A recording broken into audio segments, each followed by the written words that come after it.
Okay, hi Year 11. Last topic in 3.3, all to do with financing business growth. How do businesses pay for any expansion, any growth that they want to undertake? Well, watch this, pay attention in the next 3 or 4 minutes and I'll explain all. Okay, what do we need to know in this topic then? What does the specification say you need to know? Right, have a look at that. Have a read of what's on screen now. Now, what we notice there in the left-hand side, what the specification is saying is that you need to know all about internal sources of finance and external sources. So those things jump out at me straight away, and it goes further in that it then explains that for internal sources you need to know about profit and asset sales, and in external sources you need to know about share capital and debt. So there are some new terms here, there's some new terms that you will need to be on top of, and we'll cover those in today's lesson. The right hand side is talking about debt versus share capital. So let's have a look at what this might mean in reality.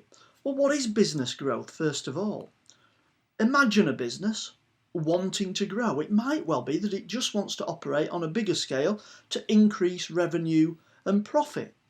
It might be that the business wants to expand to employ more people, again with probably the ultimate aim of increasing revenue and profit. It might well be the business wants to open more shops or outlets or factories or offices, needs the money to do that. Might want to expand abroad. We live in a global world in terms of business, and many businesses do expand into more than one country, multinational businesses. So that's what business growth is. What does it look like then for a real business? Right, we're going to look at this through the example of a real business. It's called Meringue.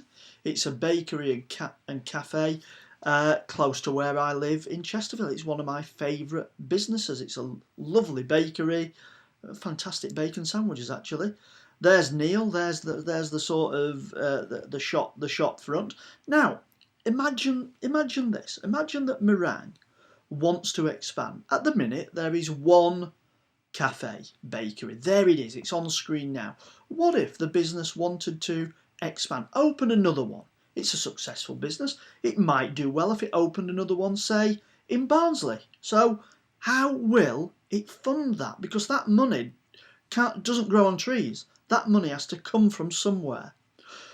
Right, think back to the specification. One source then is internal sources of finance. Internal source of finance include profit. So profit the business has actually made. Could use that to sort of buy another shop, buy all the equipment, employ the staff. Alternatively, it could sell assets. That was the other thing on the specification. Assets are things that a business owns.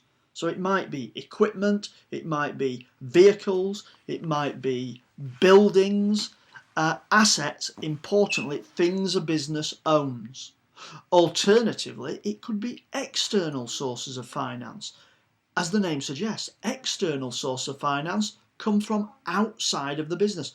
The other two, profit and selling assets, that's money that comes from within the business. External finance comes from, again, the specification suggested, debt.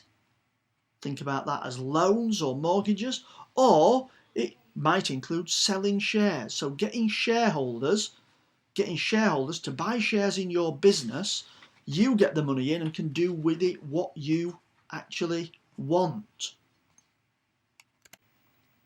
Okay, I've summarised this into a little diagram that will hopefully help us to remember this.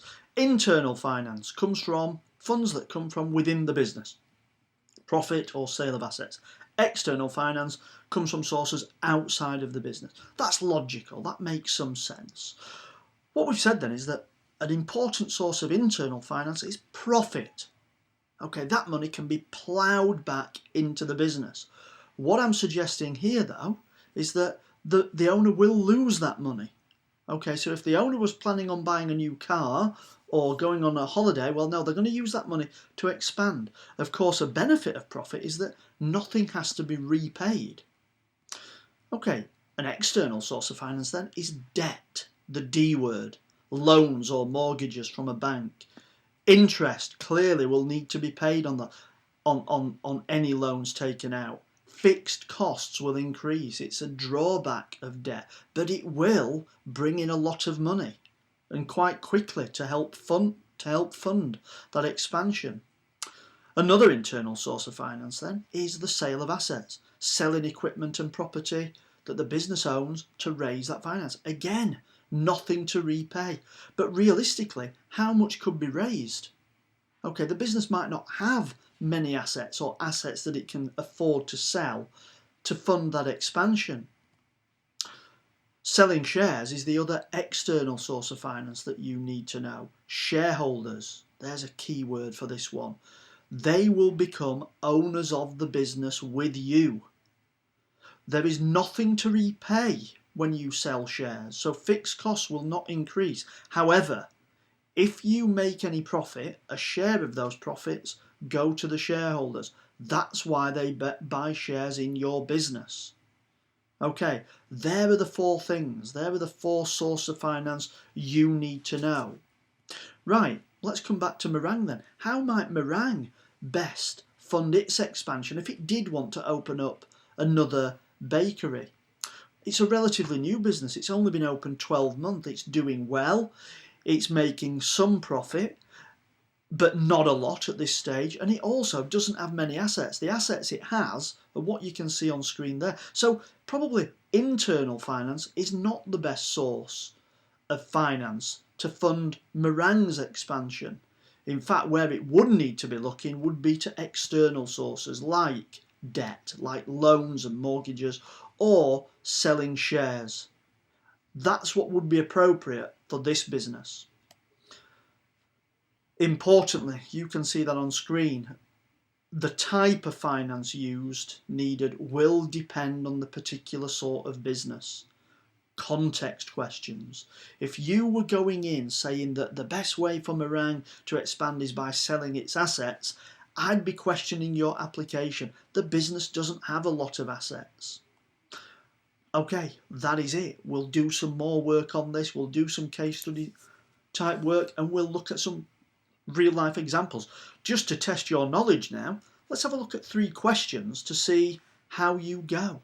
Try these.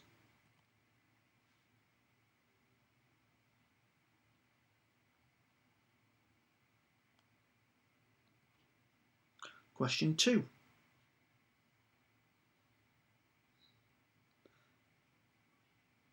And question 3.